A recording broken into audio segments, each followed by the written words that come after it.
Bismillahirrahmanirrahim. Alhamdulillah wa salatu wa salamu ala rasulillah. Mes frères et mes sœurs, qu'ils soient musulmans ou non musulmans, je vous accueille avec le salut de la paix. Assalamu alaikum wa rahmatullahi wa barakatuh. Aujourd'hui, une question profonde m'a été posée. Une question qui touche le cœur de chaque être humain sur cette terre, qu'il soit riche ou pauvre, croyant ou chercheur de vérité. La question porte sur la psychologie de l'argent, ce que les gens véritablement éclairés comprennent sur la richesse, et ce que la majorité des gens ignorent ou refusent d'accepter. Et croyez-moi, mes frères et mes sœurs, la réponse à cette question se trouve dans un livre qui n'a jamais été égalé depuis 14 siècles, le noble Coran. Alors asseyez-vous, ouvrez vos cœurs, et permettez-moi de vous parler avec toute la sincérité et l'amour que j'ai pour vous. La première chose que nous devons comprendre, et que peu de gens acceptent réellement dans leur cœur, c'est que l'argent n'est pas le but de la vie. Je sais que vous l'avez déjà entendu. Je sais que des milliers de livres de développement personnel vous ont répété cette phrase. Mais aujourd'hui, je ne vous parle pas en tant que coach motivationnel ou consultant financier. Je vous parle en tant que serviteur d'Allah, en m'appuyant sur la parole même de notre Créateur. Allah dit, dans le Saint-Coran, dans la sourate Al-Kahf, verset 46, « Les richesses et les enfants sont l'ornement de la vie du monde, mais les bonnes œuvres durables sont meilleures auprès de ton Seigneur en récompense et meilleures en espérance. » Vous avez bien entendu, mes frères et sœurs, l'argent est un ornement, une décoration. Et qu'est-ce qu'une décoration? C'est quelque chose qui embellit, mais qui n'est pas l'essentiel. Vous pouvez construire une maison sans décoration. Vous ne pouvez pas construire une maison sans fondation. Et les fondations de notre vie, c'est la foi, les bonnes actions, la relation avec Allah. Voilà ce que les gens véritablement éclairés comprennent, et que les autres ignorent. Maintenant, allons plus loin. Parce que la psychologie de l'argent, ce n'est pas seulement savoir que l'argent n'est pas le but, c'est comprendre profondément la relation que vous avez avec lui dans votre cœur. Et là, le Coran est d'une précision chirurgicale. Allah dit dans la sourate Al-Fajr, versets 15 à 20, « Quant à l'homme, quand son Seigneur l'éprouve en l'honorant et en lui accordant des bienfaits, il dit « Mon Seigneur m'a honoré ». Mais quand il l'éprouve en lui restreignant sa subsistance, il dit « Mon Seigneur m'a humilié ». Voyez-vous la psychologie que le Coran décrit ici? Allah nous montre que l'être humain, dans son état naturel, non éduqué spirituellement, confond la richesse avec la dignité et la pauvreté avec l'humiliation. Et c'est précisément là que réside l'erreur fondamentale que font la majorité des gens. Ils pensent que parce qu'ils ont de l'argent, Allah les aime. Ils pensent que parce qu'ils sont dans la difficulté financière, Allah les a abandonnés. Non, mes frères et sœurs, non. Ce n'est pas ainsi que fonctionne la relation entre le serviteur et son créateur. Le prophète Muhammad, sallallahu alayhi wa sallam, nous a enseigné quelque chose de fondamental sur ce sujet. Dans un hadith rapporté par l'imam Muslim, il dit « Ce n'est pas la richesse abondante qui constitue la vraie richesse, mais la vraie richesse est la richesse de l'âme. » Subhanallah. Voilà 14 siècles de sagesse condensée en une seule phrase. La vraie richesse est intérieure. Elle est spirituelle. Elle réside dans la satisfaction, dans la gratitude, dans la conscience permanente d'Allah. Ce que nous appelons la taqwa. Et c'est exactement ce que les riches véritablement intelligents comprennent. Ceux dont on dit qu'ils ont une psychologie de la richesse. Sauf que leur compréhension, si elle est juste, ne fait que rejoindre ce que l'islam enseigne depuis toujours. Parlons maintenant d'un concept que beaucoup de gens négligent. Le concept du risque. En arabe, le risque désigne la subsistance, la provision que Allah a accordée à chaque être humain. Et ce concept est révolutionnaire, mes frères et sœurs, parce qu'il change complètement la manière dont vous regardez votre situation financière. Allah dit dans la sourate Hud, verset 6, « Il n'est aucune créature sur terre dont Allah ne prenne en charge la subsistance. Chaque être vivant sur cette terre, chaque être humain, chaque animal, chaque insecte, a un risque qui lui est garanti par Allah. » Cela ne signifie pas que vous vous asseyez et vous ne faites rien. Absolument pas. Le prophète sallallahu alayhi wa sallam nous a dit de nous lier à Allah et ensuite de prendre les moyens, de travailler, d'entreprendre, de chercher. Mais cela signifie que votre provision est écrite et que l'anxiété excessive que vous ressentez autour de l'argent est, en grande partie, un manque de confiance en Allah. Et c'est là que beaucoup de gens, même des musulmans, souffrent inutilement. Je veux vous parler d'une autre dimension de cette psychologie, la relation entre la gratitude et l'augmentation de la richesse.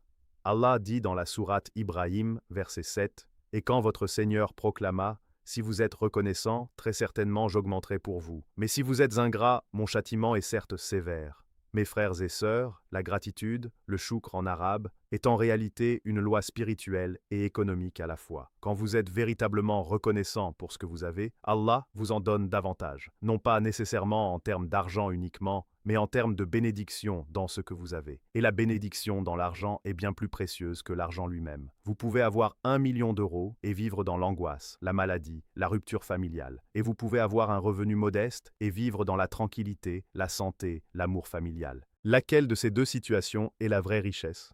La réponse est évidente. Et pourtant, les gens courent après le million d'euros en négligeant les bénédictions qu'ils ont déjà. Maintenant, permettez-moi d'aborder quelque chose que les non-musulmans présents parmi nous vont peut-être trouver surprenant. L'islam n'est pas contre la richesse. Absolument pas. Ce que beaucoup de gens ignorent, c'est que certains des compagnons du prophète sallallahu alayhi wa sallam étaient extrêmement riches. Abdurrahman ibn Auf, radiyallahu anhu, était l'un des hommes les plus riches de son époque. Uthman ibn Affan, radiyallahu anhu, finançait des armées entières de sa fortune personnelle. Ce n'est pas la richesse que l'islam condamne, c'est l'attachement démesuré à la richesse, c'est l'amour de l'argent pour l'argent, c'est la cupidité, l'avarice et l'oubli de celui qui vous a tout donné. Allah dit dans la sourate At-Tawbah, verset 34. Et ceux qui thésaurisent l'or et l'argent et ne les dépensent pas dans le chemin d'Allah, annoncent-leur un châtiment douloureux.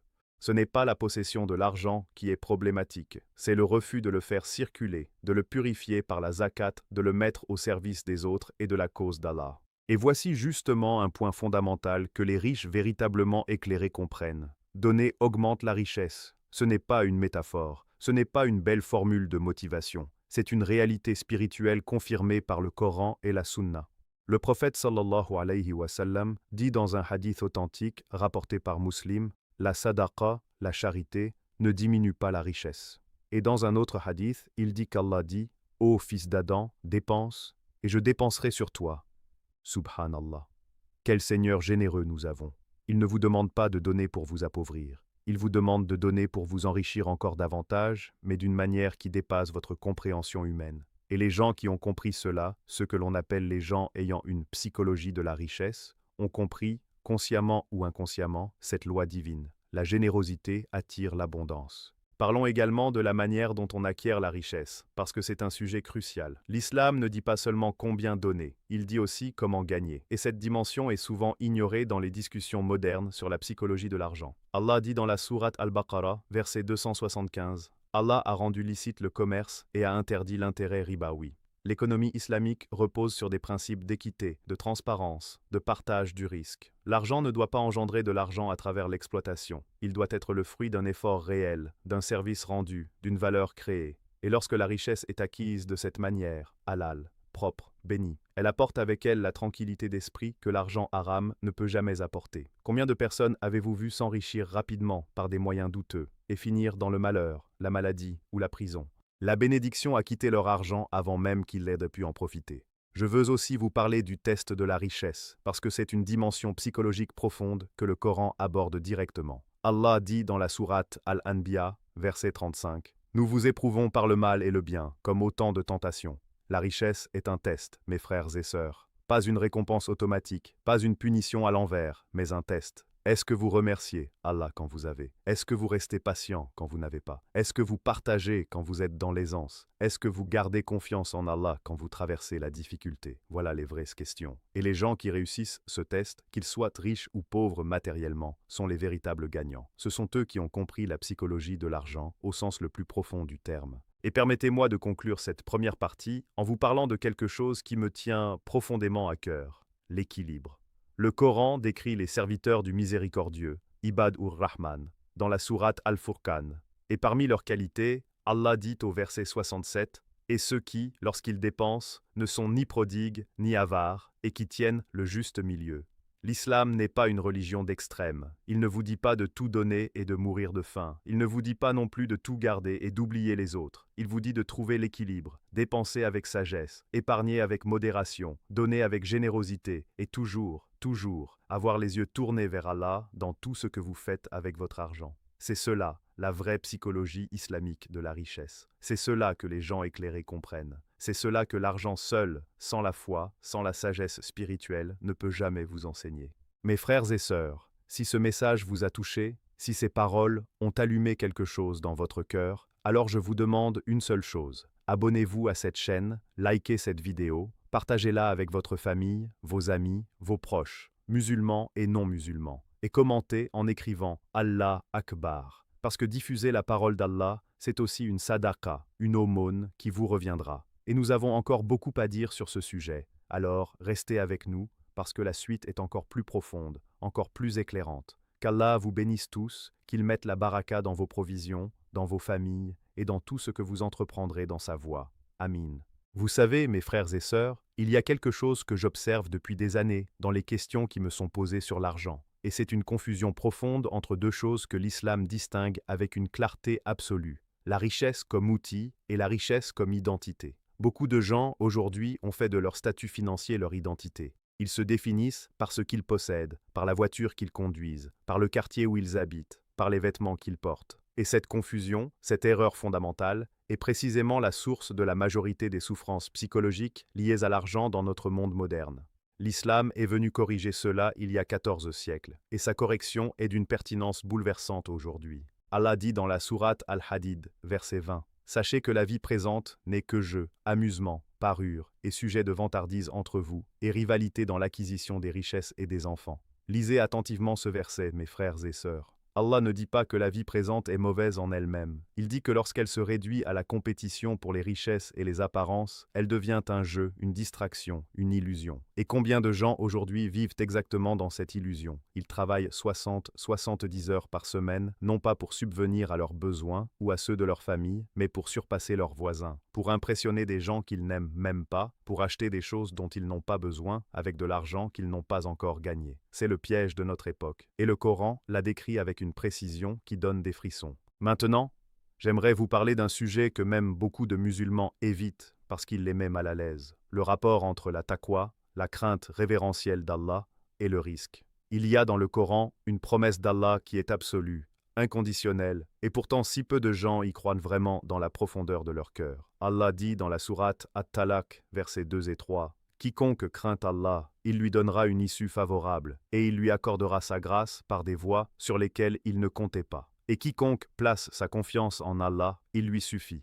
Subhanallah. Par des voies sur lesquelles il ne comptait pas. » Vous avez bien entendu? Allah ne dit pas qu'il vous donnera ce que vous avez planifié. Il dit qu'il vous donnera par des voies que vous n'avez même pas imaginées. C'est cela la psychologie du croyant face à l'argent. Une confiance totale dans le fait que si vous faites votre part, si vous restez dans les limites qu'Allah a tracées, si vous maintenez votre taqwa, Allah ouvrira des portes que vous ne saviez même pas qu'elles existaient. Et le prophète Muhammad sallallahu alayhi wa sallam nous a donné des exemples concrets de comportements qui attirent le risque. Dans un hadith rapporté par Ahmad et jugé authentique, il dit « Celui qui aimerait que son risque soit augmenté et que sa vie soit prolongée, qu'il maintienne les liens de parenté. » Voyez-vous la connexion que l'islam établit entre les relations humaines et la prospérité matérielle? Ce n'est pas une coïncidence. Ce n'est pas une métaphore poétique. C'est une réalité spirituelle que le prophète sallallahu alayhi wa sallam nous a enseignée. Maintenir les liens familiaux, visiter vos parents, respecter vos proches, réconcilier ce qui a été brisé dans votre famille. Tout cela a un impact direct sur votre provision. Et si vous regardez les familles prospères à travers l'histoire, vous verrez que la cohésion familiale et la solidarité sont toujours au cœur de leur réussite. Il y a également la question de l'istighfar, le repentir, la demande de pardon à Allah. Beaucoup de gens pensent que l'istighfar est uniquement une pratique spirituelle abstraite, une sorte de nettoyage de l'âme sans conséquences matérielles. Mais le Coran dit quelque chose d'extraordinaire à ce sujet. Dans la sourate Nour, le prophète Noé, alayhi salam, dit à son peuple, versets 10 à 12, « J'ai dit, implorez le pardon de votre Seigneur, car il est grand pardonneur. Il vous enverra du ciel une pluie abondante. Il vous accordera richesse et enfants. Il vous donnera des jardins et vous pourvoira de rivières. » Le prophète Noé utilise l'istighfar comme argument pour attirer la prospérité matérielle. C'est dans le Coran, mes frères et sœurs. Le repentir sincère, le retour vers Allah, l'abandon des péchés, tout cela ouvre les portes du risque. Et à l'inverse, les péchés ferment ces portes. Non pas parce qu'Allah est vengeur, mais parce que les péchés créent un voile entre le serviteur et son Seigneur, et ce voile empêche les bénédictions de descendre. Permettez-moi maintenant de vous parler de quelque chose de très pratique, de très concret, parce que je sais que parmi vous, il y a des gens qui traversent des difficultés financières réelles en ce moment. Il y a des gens qui ont des dettes, qui ont du mal à joindre les deux bouts, qui se demandent comment payer leurs factures à la fin du mois. Et je veux vous dire ceci avec tout l'amour que j'ai pour vous. Votre situation actuelle n'est pas votre destination finale. Elle est un état temporaire dans lequel Allah vous place, pour une raison. Et cette raison, vous la découvrirez peut-être maintenant, peut-être plus tard, mais elle existe. Le prophète sallallahu alayhi wa sallam nous dit dans un hadith rapporté par Bukhari, comme c'est étrange, la situation du croyant, toute chose lui est bénéfique. Si quelque chose de bien lui arrive, il remercie Allah et c'est bien pour lui. Si un malheur le touche, il fait preuve de patience et c'est également bien pour lui. C'est la psychologie du croyant, pas du déni, pas de la résignation passive, mais une transformation intérieure qui fait de chaque situation, même la plus difficile, une source de croissance spirituelle et humaine. Maintenant, j'aimerais aborder un sujet qui est très peu discuté dans les cercles islamiques, et pourtant, il est fondamental, la relation entre le halal dans nos gains et la réponse de nos prières. Beaucoup de gens me demandent « Cheikh, je fais mes prières, je fais mon dhikr, je demande à Allah, mais mes prières ne sont pas exaucées. » Et je leur pose alors une question simple. D'où vient votre argent? Parce que le prophète sallallahu alayhi wa sallam nous a donné un enseignement crucial à ce sujet. Dans un hadith rapporté par Muslim, il mentionne l'histoire d'un homme qui voyage longtemps, les cheveux ébouriffés, couverts de poussière, qui lève les mains vers le ciel et dit « Ô Seigneur, ô Seigneur ». Mais sa nourriture est haram, sa boisson est haram, ses vêtements sont haram, et il s'est nourri de ce qui est illicite. Alors, dit le prophète sallallahu alayhi wa sallam, comment sa prière pourrait-elle être exaucée? Mes frères et sœurs, ce hadith est d'une importance capitale. La pureté de votre revenu n'est pas juste une question de licéité juridique, c'est la condition même de la connexion spirituelle avec Allah. Un cœur nourri de haram est un cœur dont la sensibilité spirituelle est émoussée. Et un cœur émoussé a du mal à se connecter à son Créateur. Parlons maintenant d'un autre piège psychologique lié à l'argent, que le Coran identifie avec une précision remarquable. C'est le piège de l'amour excessif de l'argent, ce que les Arabes appellent le hub ud dunya, l'amour du monde. Le prophète sallallahu alayhi wa sallam dit dans un hadith rapporté par Abu Daoud, « L'amour du monde est la tête de toutes les erreurs. » Et il nous a avertis d'un danger précis. Il a dit que ce qu'il craint le plus pour sa communauté, ce n'est pas la pauvreté, c'est l'ouverture des richesses de ce monde sur eux au point qu'ils rivalisent pour les obtenir comme les nations précédentes ont rivalisé, et que cela les détruise comme cela les a détruits. Regardez autour de vous, mes frères et sœurs. N'est-ce pas exactement ce que nous observons aujourd'hui? Des communautés entières qui s'effondrent sous le poids de la cupidité, de la corruption, de la rivalité matérielle sans fin? Et pourtant, et c'est ici que l'islam apporte une solution que les psychologues modernes cherchent encore, la solution n'est pas de détester l'argent, ni de fuir le monde. La solution est ce que les savants appellent le zuhd véritable. Et le zuhd ne signifie pas la pauvreté. Le zuhd signifie que l'argent est dans votre main, pas dans votre cœur, que vous le possédez, mais qu'il ne vous possède pas, que vous pouvez le dépenser sans douleur pour ce qu'Allah aime, et que sa perte ne vous brise pas. Abdurrahman ibn Auf, que j'ai mentionné tout à l'heure, ce grand compagnon du prophète qui était l'un des hommes les plus riches de son temps, il a financé des armées, donné des caravanes entières en charité. Et pourtant, son cœur était détaché de tout cela. Voilà le modèle islamique de la richesse. Voilà ce que les gens éclairés comprennent.